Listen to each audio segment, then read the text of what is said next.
Bonjour, bienvenue dans la série sur la physique des particules. Alors le théorème dit 1. Toute représentation irréductible pi de l'algèbre SL3C est la somme directe des espaces poids, c'est-à-dire que pi h1 et pi h2 sont simultanément diagonalisables.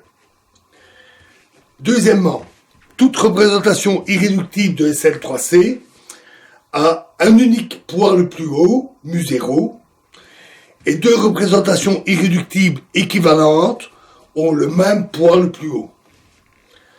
Troisièmement, si deux représentations de SL3C ont le même poids le plus haut, alors elles sont équivalentes.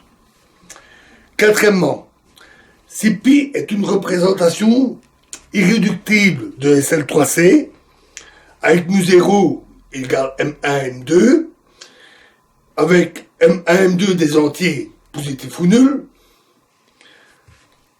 donc si pi est une représentation irréductible de SL3C, alors mu0, le point le plus haut, est M1, M2 avec M1, M2 des entiers supérieurs ou égales à 0.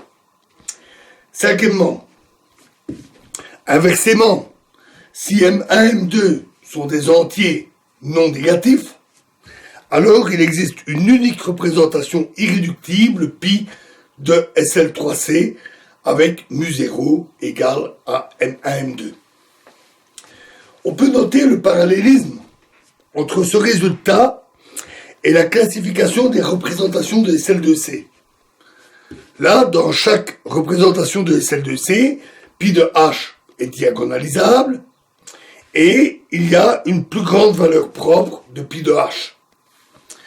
Deux représentations irréductibles de SL2C avec la même plus grande valeur propre sont équivalentes.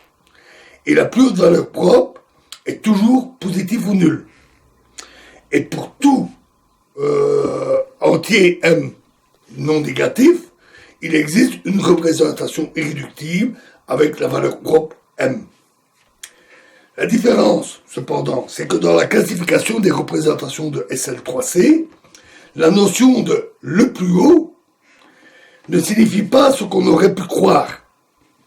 Par exemple, un 1 est plus haut que moins un 2 et que moins 2, 1. Donc en fait, ce n'est pas la valeur propre la plus grande, mais la notion que nous avons vue. Il est possible d'avoir plus d'informations sur les représentations irréductibles que simplement le poids le plus haut. Par exemple, il y a une formule qui donne la dimension de la représentation avec le plus haut poids M1, M2. Cette dimension, c'est un théorème, est donnée par un demi M1 plus 1 fois M2 plus 1 fois M1 plus M2 plus 2. Je ne démontrerai pas ça ici. C'est une formule qui est une conséquence d'une autre formule appelée formule des caractères de Weil. Si ça vous intéresse, je vous renvoie à la littérature sur le sujet. La démonstration du théorème, donc des représentations de SL3C, est assez costaud. Et nous allons la donner sous forme d'une série de propositions qui correspondent aux étapes dans le théorème, et nous démontrerons chacune de ces propositions. Alors, proposition. Dans toute représentation irréductible, pi v, l'espace v sur lequel elle agit, de SL3C, pi h1 et pi h2 peuvent être simultanément diagonalisés. C'est-à-dire que v est la somme directe des espaces poids. Pour le démontrer, soit W, la somme directe des espaces poids de V. Donc ce qu'on veut voir, c'est s'il est égal à V. De manière équivalente, W, c'est l'espace de tous les vecteurs W appartenant à V, tel que le vecteur W peut être écrit comme une combinaison linéaire des vecteurs propres simultanés de pi h1 et de pi h2.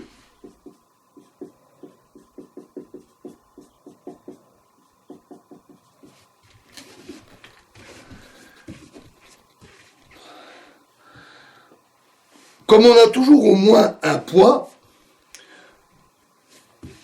l'espace W sera différent de l'espace ne contenant que 0. D'autre part, le lemme que nous avons vu nous dit que si Z alpha est un vecteur racine qui correspond à la racine alpha, alors pi Z alpha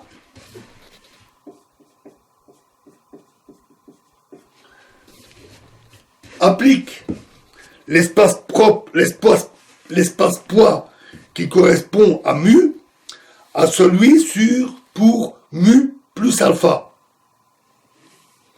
Donc W est invariant sous l'action de tous les vecteurs racines, c'est-à-dire tous les xi et yi que nous avons vus. Puisque W est évidemment, par construction, invariant sous l'action de H1 et H2, de pi H1 et pi H2, alors W est un espace invariant, et comme V est une représentation irréductible, et que W n'est pas l'espace, le singleton 0, alors V égale W, c'est QFD. Ensuite, pour la suite, on va avoir besoin d'une définition. Une représentation pi V de SL3C est dite représentation cyclique de plus haut poids associée à un poids mu0 M1 M2 si il existe un vecteur non nul tel que V est un vecteur poids pour mu0, pi x1 égale pi x2, pi x1 de V, pi x2 de V égale 0, et le plus petit sous-espace invariant de V qui contient le vecteur V est V tout entier. Ce vecteur V est appelé un vecteur cyclique de la représentation pi. Proposition. Soit pi V, une représentation cyclique de plus haut poids avec le poids mu0, représentation de SL3C. Alors, 1, pi a le plus haut poids mu0, donc c'est le plus haut poids, et 2, l'espace poids qui correspond à mu0 est à une dimension. Nous verrons la démonstration dans la prochaine vidéo, ainsi que la suite, les autres propositions, etc. Je vous remercie.